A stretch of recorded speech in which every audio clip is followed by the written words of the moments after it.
अंतरिक्ष में गई सास बहू। मम्मी, आप इतनी अच्छी एस्ट्रोनॉट हो, फिर ये अर्ली रिटायरमेंट क्यों? क्योंकि बचपन से मेरा बस एक ही सपना था, जिसके लिए मैंने लाइफ में बहुत कुछ खोया और छोड़ा। लेकिन अब इस अर्ली रिटायरमेंट के जरिए मैं बस तुम दोनों के साथ और पास रहकर बिना किसी हड़बड़ी के जिंदगी जीना चाहती हूँ। सास की बात सुनकर काजल मुस्कुराकर चली जाती है। उसी शाम ऑफिस से घर वापस आकर अजय अपनी मम्मी के पास बैठता है। मम्मी, क्या हमारी स्पेस ऑर्गेनाइजेशन कोई नया स्पेस मिशन प्लान कर रही है?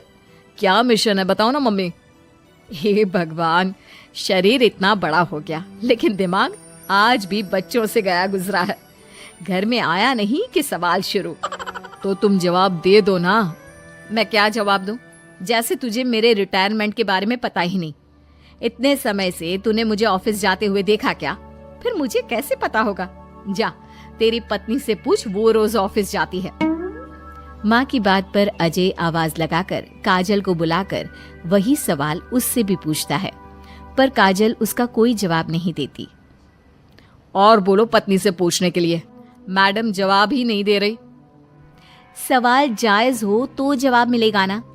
तुम्हें अच्छे से पता है, कॉन्फिडेंशियलिटी रूल्स के चलते हम किसी से भी ऑर्गेनाइजेशन और मिशन से रिलेटेड कोई बात नहीं कर सकते।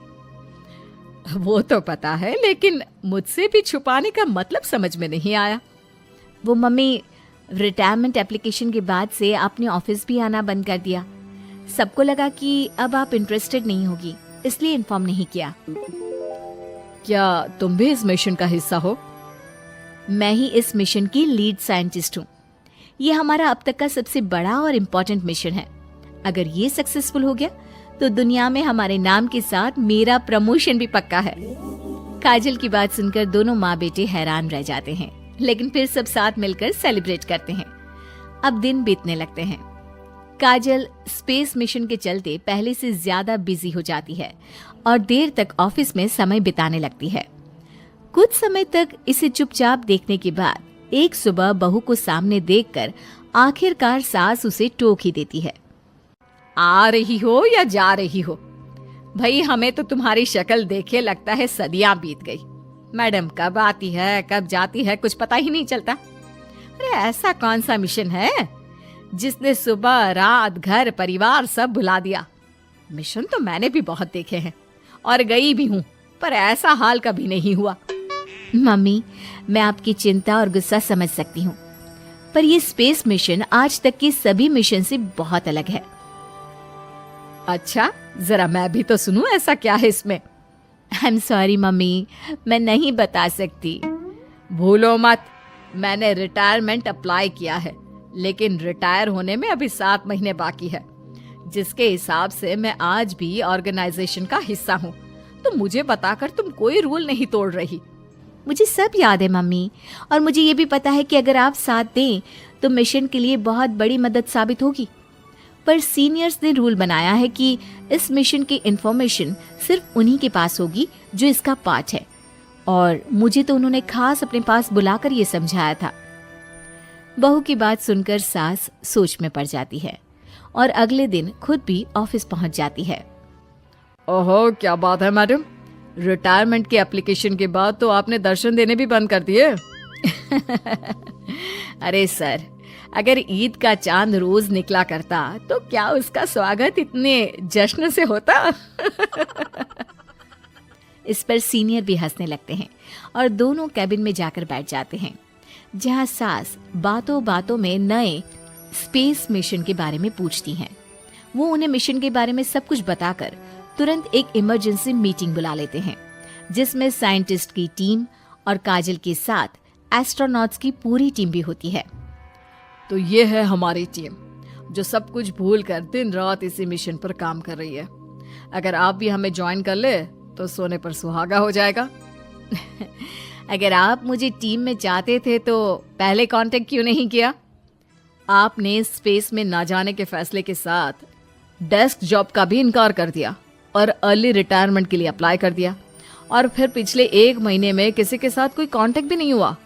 इसलिए हमने सोचा शायद अब आप ब्रेक लेकर इस सब से दूर रहना चाहती हो। और इसीलिए किसी ने आपको परेशान करना सही नहीं समझा। बात तो आपकी सही है, फिर भी एक सुझाव देना चाहूंगी। ये जो आप कर रहे हो ना, ये मिशन नहीं, साफ सुसाइड है।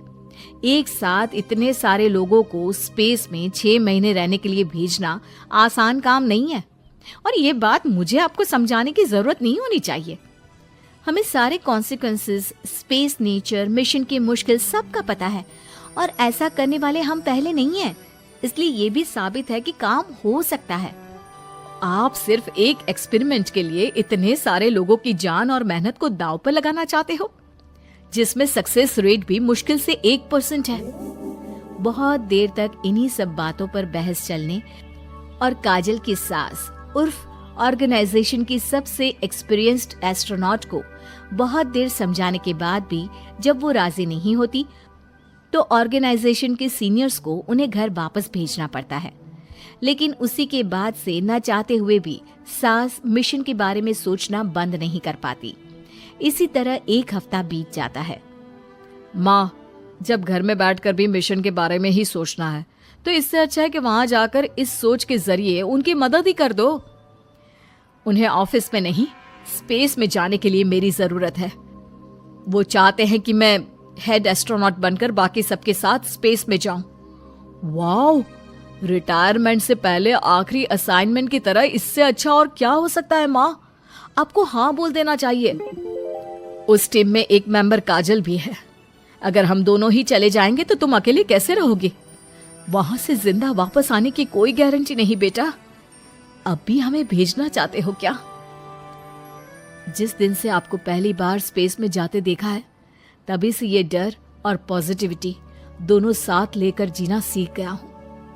आप जाओ माँ, मुझे पूरा भरोसा है आप दोनों वापस भी आओगे और देश के साथ मेरा नाम भी रोशन करोगे। बेटी की बात सुनकर माँ के अंदर हिम्मत आती है और वो एक बार फिर स्पेस ऑर्गेनाइजेशन पहुंच जाती है, जहां उसके फैसले से सब बहुत खुश होते हैं और स्पेस मिशन की तैयारी पहले से ज्यादा जोश में शुरू हो जाती है। कुछ ही समय बाद दोनों सास बहू स्पेस में पहुंच जाती हैं। आखिरकार आज मेरी साइंटिस्ट बहू एस्ट्रोनॉट भी बन गई। सिर्फ स्पेस सूट पहन लेने से कोई एस्ट्रोनॉट नहीं बन जाता। मैं साइंटिस्ट हूँ और उसी में खुश हूँ। अगर मिशन की रिक्वायरमेंट नहीं होती तो शायद कभी यहाँ आती भी नहीं। इसी तरह दिन पर दिन स्पेस की अनेक मुश्किलें और दिक्कत सहते हुए देखते ही देखते 6 महीने बीत जाते हैं और नामुमकिन को मुमकिन करके दिखाते हुए सब सही सलामत अर्थ पर वापस आ जाते हैं, जिसके बाद से दुनिया भर में ये मिशन सास बहू की अंतरिक्ष यात्रा के नाम से मशहूर हो जाता है।